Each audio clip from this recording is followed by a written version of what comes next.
You've seen the stories, no doubt, and so if you would like to help the flood victims in eastern Kentucky, we're making it easy for you. Use your phone to scan the QR code on your screen.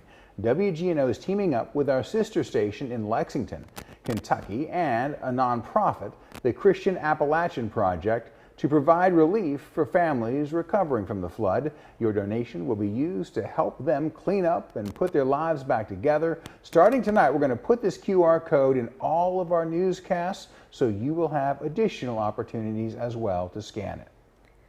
And you can also join us on Saturday for a 30-minute Tragedy in the Mountains special. It's going to air here at 5 p.m. on WGNO and then again at 9:30 on WNOL NOLA 38. So there are plenty of opportunities for you to donate to help the flood victims of eastern Kentucky.